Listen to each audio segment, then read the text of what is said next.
Hi everybody, Catfish Jones here for perhaps another day of Car Talk with Catfish. How was your day? I'd like to say mine was super, but I'm leaving work, so that's the best part so far. Again, not that I dislike my job, I do love it. It's just one of those things where they still gotta pay me to show up. I don't love it that much. Good times. Alright, I'm going. Alright. We both have a stop sign. You have the right of way. You're gonna wait for me. I'm gonna take it. Last night, on the way home, I puffed a pipe. As I usually do while driving. Well, I say usually, every once in a while. But in the comments to last night's video, had one of my younger viewers saying, "Oh God, you smoke!" Which I'm not too worried about. It is what it is. I started smoking a pipe on my 18th birthday as a reward for not really being a smoker up until then.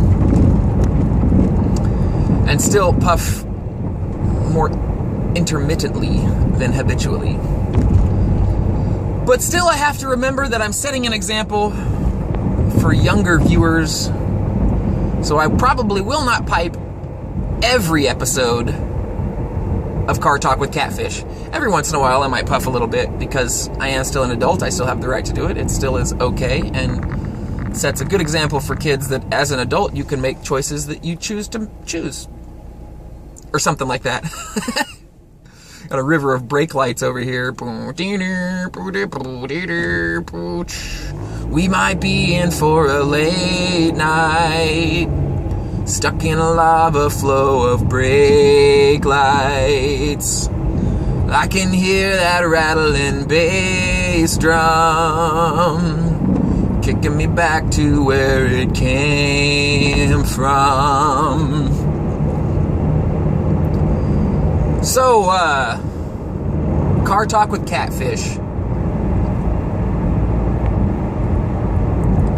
That obviously was, I say obviously, maybe you guys don't know, that was a little excerpt from Julian Casablancas' River of Brake Lights.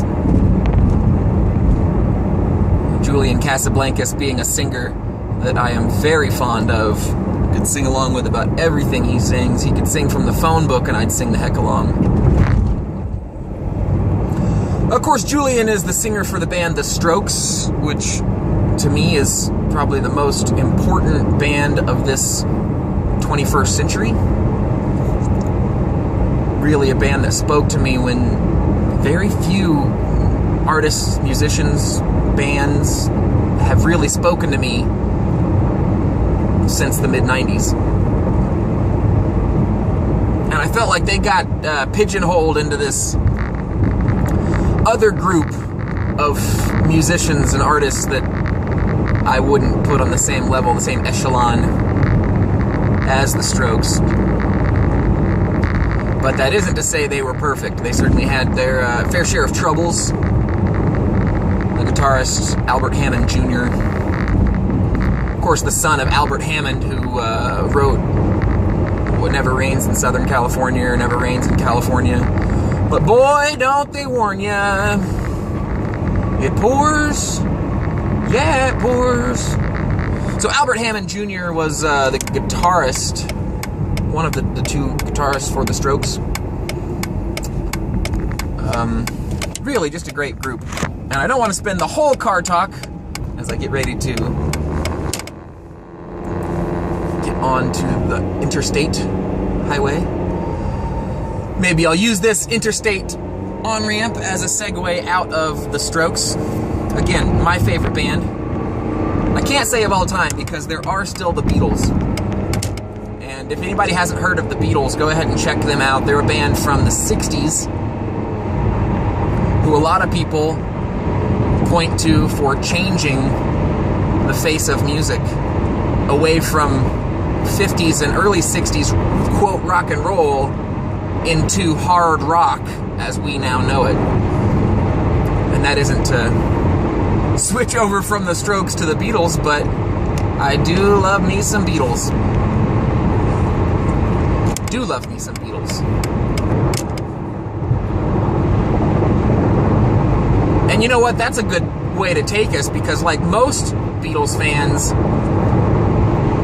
I used to love them so much that I wouldn't even entertain the conspiracy theories, the Paul is dead conspiracies, the Beatles as the greatest export of England, thus contrived conspiracy, the Beatles as spokesman for the Illuminati and world travelers, the beginning of globalism. There's a lot of great conspiracies, and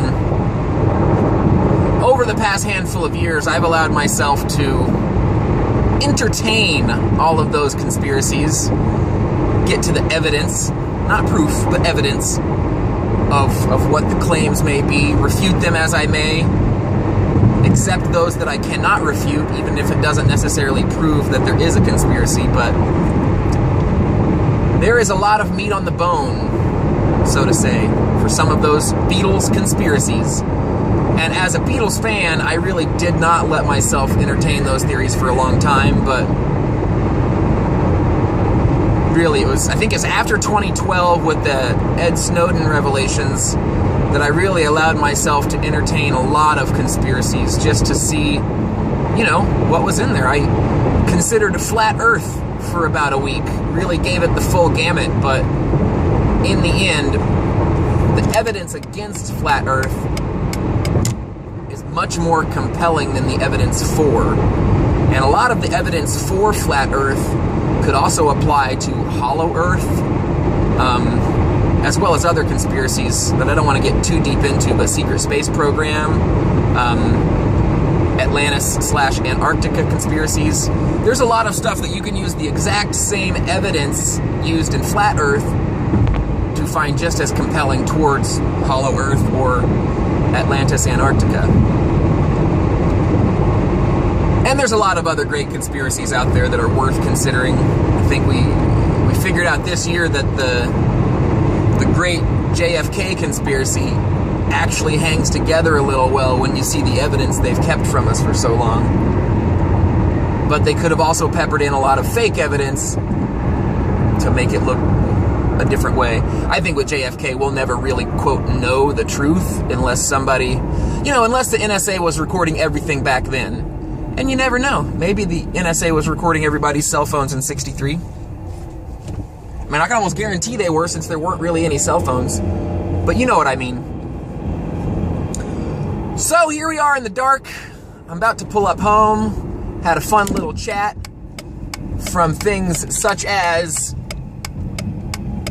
The Strokes, The Beatles, and myriad conspiracies. That is to say, conspiracy theories, because a theory about a conspiracy is just these people got together and I think here's what they did. Theoretically, this, that, or the other thing. It doesn't necessarily mean those groups of people conspired. It just is what it is. And I think you'll notice that tonight is very much darker than last night. Very overcast tonight. A little bit chillier. Certainly had our cold snap. But here I am, about to pull into my driveway. Gonna end it right here. Old Car Talk with Catfish. Maybe I'll title tonight Music Conspiracies. Oh, that would be fun. That would be a fun one.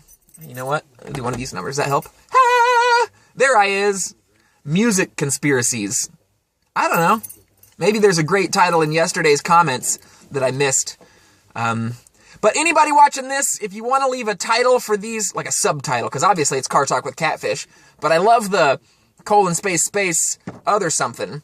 So if you have an idea for a subtitle for these car vlogs, Car Talk with Catfish, please feel free to chime on in, or just drop a comment. If any of this sparked interesting thought in your brain, if you would love to just spit out refutations for all of my conspiracy theory mentions, feel free to do so. I certainly don't mind. But for Catfish Jones, I will say it's time for me to sign off of Car Talk with Catfish for Thursday, the 20-something, I think it's the 21st of December.